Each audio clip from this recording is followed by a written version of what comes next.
One of my favourite authors is Philip Yancey. I found his writings to be profound and enlightening and inspiring, and many of his books line my bookshelves.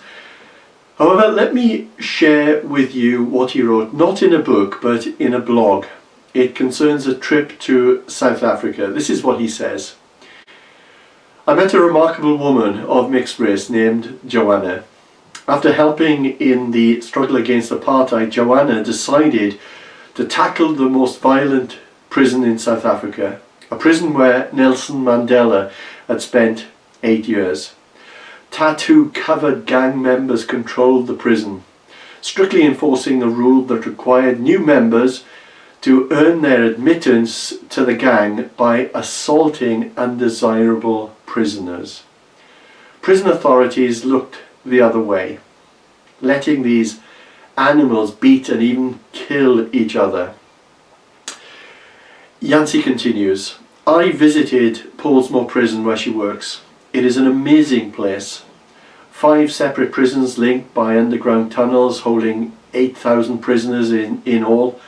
It was built for less than a third of that number, so conditions of overcrowding are unimaginable. Prisoners here wait as long as 4 years for their trial, and bail for violent crimes is unavailable. Yancey continues by saying, prisons assault the senses. They're ugly places of concrete and steel. The stench of body odour, clogged toilets and disinfectants fills the nose. Doors slam and prisoners yell as you walk through the tunnels. Interestingly, the prison is divided into rooms for gangsters and non-gangsters. Every cell and meeting room has a sign on it. Gangsters only, non-gangsters only. You can tell the gang members by the distinctive tattoo markings. Several hundred men crowded into a kind of exercise room, and Joanna led the service. She has a remarkable presence, greets each prisoner by name and commands respect from the inmates and the authorities alike. Joanna and her husband, Julian, bring in speakers, a keyboard and CDs, which gives the prisoners a taste of normal life. Most days they're only allowed out of their cells for 1 hour, so a chance to attend a church service is a welcome relief. He continues by saying, I'll not soon forget the sound of several hundred male voices, the sound echoing off concrete walls, singing lustily, soon and very soon we are going to see the King. No more crying there, no more dying there, as the song goes. The actors did a few skits and in a tiny square of space surrounded by the prisoners, which the men roundly applauded, and I spoke to a truly captive audience. Then we heard some of their stories. I'm a murderer, in for life plus 38 years. I'm a rapist. I killed my wife. Each told of how God has changed their lives and how they seek to live for Him even if they never get out. Joanna and Julian run a program of restorative justice in which they walk the men through stages of confession, repentance, and then victim restitution. After the meeting, we went into one of the 3 cells which the prison has designated as Christian cells. 49 men sleep in a room about the size of my living room. They have 3 tiered bunk beds, and a few sleep on pieces of foam on the floor. They all wear orange uniforms, and as you look around, you see a sea of orange. Laundry hangs from the bars. The prison has no heat, and Cape Town gets cold. But with so many people in a room, it warms up quickly. On every wall, the prisoners hung the words of hymns. The most touching to me was, surely the presence of the Lord is in this place. A remarkable fulfillment of Joanna's mission. Alone, this attractive young woman started going each day to the core of that prison. She brought a simple message of forgiveness and reconciliation, trying to put into practice on a smaller scale what Nelson Mandela and Bishop Tutu were trying to effect in the nation as a whole. She organised small groups, taught trust games, got the prisoners to open up about the details of their horrific childhood. She visited every day of that year. The year before she began her visits, the prison had recorded 279 acts of violence. The next year, there were only 2. Joanna's results were so impressive that the BBC sent a camera crew from London to produce 2 one-hour documentaries on her. And then Yancy in this blog states, I met Joanna and her husband, who has since joined her in prison work at the restaurant on the waterfront of Cape Town. Ever the journalist, I pressed her for specifics on what had happened to transform the prison.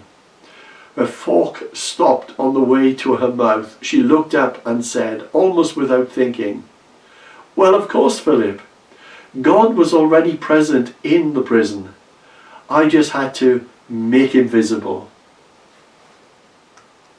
Wow. God was already present in the prison.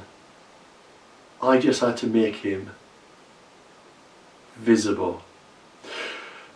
Joanne and Julian are people of influence. Well, today is week 8 in our present series entitled The Jesus Way. And the Jesus Way is for his followers to become people of influence. Let me personalize that. The Jesus Way is for you to become a person of influence. Now, younger people will tell you of social influencers, people who have built a reputation for their knowledge and expertise on a specific topic and make regular posts about that topic on their preferred social media channels. They generate large followings of people who pay close attention to their views on just about every subject you can imagine. I don't know if you've ever thought about this, but you too are a social influencer. Yes, you are. It is astonishing that God's strategy is to use weak, foolish human beings, children of his kingdom, armed with humility and righteousness and meekness and mercy and kindness and truthfulness and purity of heart, to bring about influence for God and for good in his world. Jesus said, recorded for us in Matthew chapter 5, you are the salt of the earth, but if salt loses its saltiness, how can it be made salty again? It is no longer good for anything except to be thrown out and trampled underfoot. You are the light of the world. A town built on a hill cannot be hidden, neither do people light a lamp and put it under a bowl. Instead, they put it on a stand, and it gives light to everyone in the house. In the same way, let your light shine before others, that they may see your good deeds and glorify your Father in heaven. Well, not many of you, I guess, were around and part of Tamworth Elim Church way back in 1992. But it was a church which is very different to the one you belong to today if you are a part of our church family. It was not only considerably smaller, but it had no real outreach into the community. There were no manor house ministries, and apart from me, there were no pastors, there were no community chaplains, no nursery, no food bank, no coffee shop, nothing. Hardly anyone ever visited the church, and the church had no real impact or impetus in our community. At that time, we recognized that things needed to change. And as a church leadership team, we said that if we would move forward on the foundation of 3 pillars of influence, if you like. Firstly, we needed to create opportunities to rub shoulders with irreligious people day by day. We needed to be creative and get alongside those in the community who have no faith at all. Secondly, we would need to rub shoulders with people who were not Christians And as we did this, we needed to live lives which were exemplary. We needed to be people who had a genuine faith, were transparent and authentic, and were recognized as people of integrity. After all, many people regard church people as hypocrites. And thirdly, we needed to be able to communicate God's good news in ways that people could understand and apply. Now, none of this is rocket science, and our mandate is found in these 4 verses in Matthew's Gospel. Jesus said that his disciples are to be salt of the earth and the light of the world.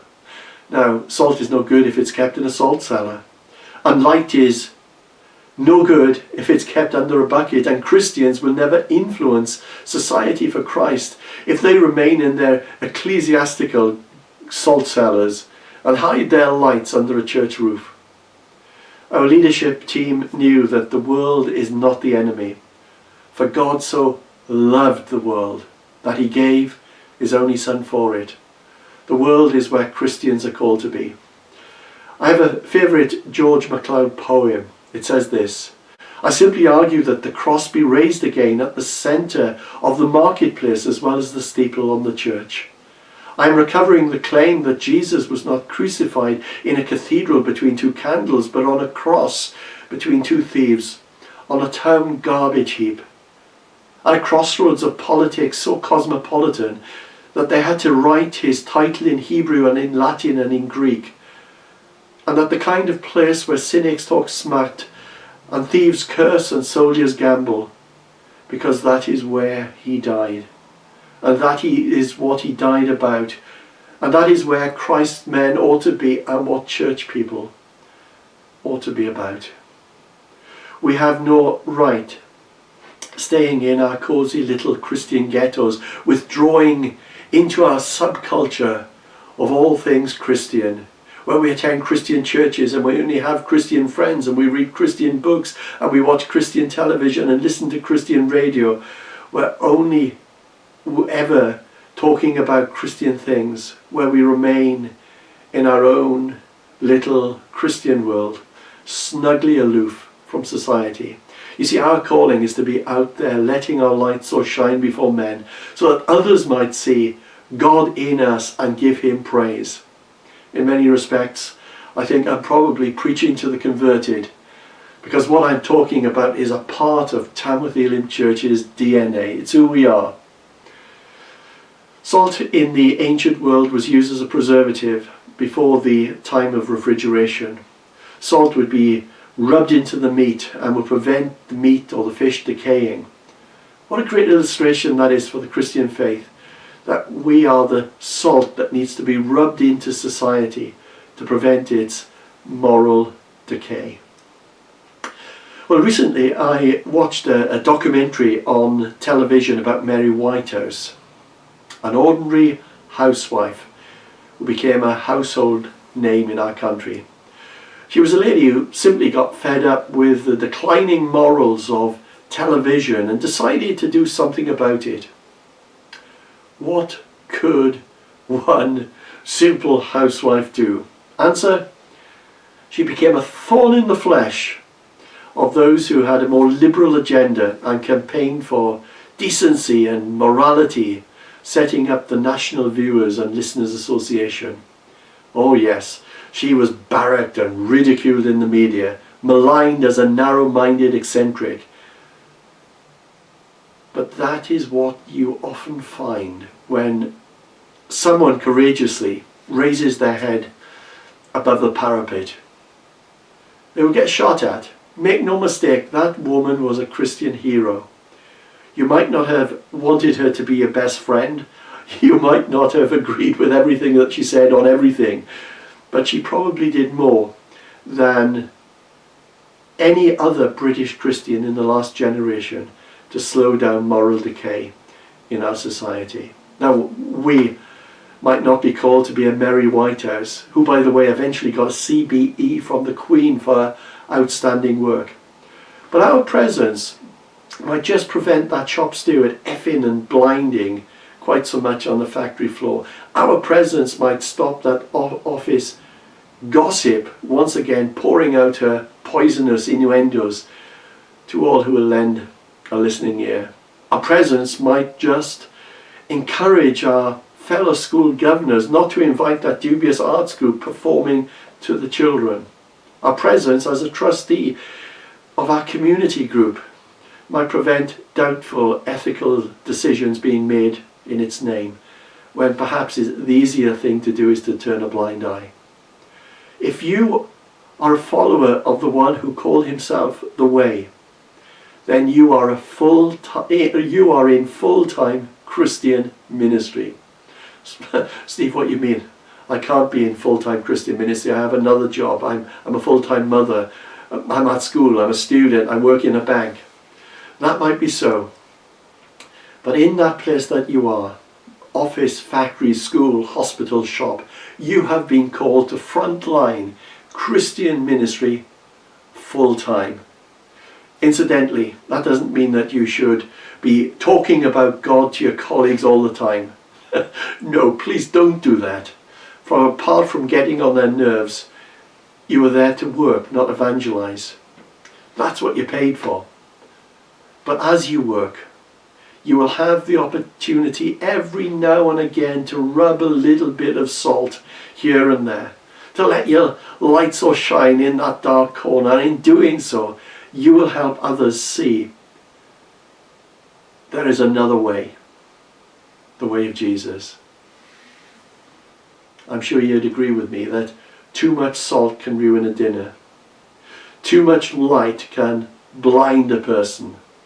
So we need to make sure that we shake, not pour, and that we shine, not blind. Be wise. The other thing about salt is that it adds flavour and creates thirst. And many people live lives that are insipid and bland. Some are apparently successful, big salary, status, prominence, position. Yet as I speak with them, the overwhelming impression that I often get is that of a colourless existence, often having any real sense of purpose or reason for being, lives which are a bit shallow, a bit one-dimensional. As we rub shoulders with others, it's imperative that we live out the life of Christ. Just before this passage on salt and light in Matthew's Gospel, Jesus shared with his disciples the so-called Beatitudes, the blessed sayings, declaring that the blessed person, the happy person, is the one who is humble and pure in heart and peacemaking and who seeks righteousness and who is merciful to others. And if we live our lives radiating these characters, then we will be strangely attractive. Others will take note. The great tragedy is that so often people have connected Christianity with precisely the opposite. They've connected Christianity with that which takes the flavour out of life. American humorist Oliver Wendell Holmes once said, "I might have entered the ministry if certain clergymen I knew had not looked like and acted like undertakers." Robert Louis Stevenson once entered into his diary, "I've been to church today and I am not depressed," as if he was recording some extraordinary phenomenon. And we as Christians are in the world, but we must not be of the world to be useful in God's hands. The old illustration is, you need to have a boat in the water, but to have water in the boat isn't such a good idea. And to act as salt and light, we need to be both rubbing shoulders with society, but at the same time being distinct from our unbelieving world. I know I've quoted William Barclay, a Scottish theologian, on a few occasions recently, and forgive my quoting him once again. This is what he wrote: "Christianity should not be visible only within the church. A Christianity whose effects stop at the church door is not much use to anyone. It should be even more visible in the ordinary activities of the world. Our Christianity should be visible in the way we treat a shop assistant across the counter, in the way that we order a meal in a restaurant, in the way that we treat our employees or serve our employer, in the way we play a game or drive or park a motor car, in the daily language we use, in the daily literature we read. A Christian should be just as much a Christian in the factory, the workshop, the shipyard, the mine, the schoolroom, the surgery, the kitchen, the golf course, and the playing field as in the church. Jesus did not say, "You are the light of the church." He said, "You are the light of the world." Wow, challenging words indeed. And to remain effective in God's service, we need to retain our saltiness, our Christ-likeness. Otherwise, our influence for Jesus will be diminished, and others will rightly cry, "Hypocrites." Our influence depends on our character. Are we distinguishable? Are we different? Is it possible for someone to enter our office, our staff room, our class, our factory, and recognize us as Christians, even though we might not actually talk about God, but it's in everything else? Our demeanor, our conduct, our body language, our conversation, our tone of voice, our spiritual sunshine, that they notice that we are. I think that's quite a thought to chew on. Let me conclude with the words from a sermon preached by Martin Luther King at Ebenezer Baptist Church on the 4th of February 1968, just 2 months before he was assassinated. Words which were then played at his funeral. And I tell you what, I wish I could preach like this man. I just have shivers up the spine in just reading these words over half a century later. This is what he said. Every now and then, I guess we all think realistically about that day when we will be victimized by what is life's final common denominator. That's something we call death. We all think about it. Every now and then I think about my own death, and I think about my own funeral. And I don't think of it in a morbid sense. Every now and then I ask myself, what is it that I would once said? And I leave that word with you this morning. If any of you are around when I have to meet my day, I don't want a long funeral. And if you get somebody to deliver the eulogy, tell them not to talk too long.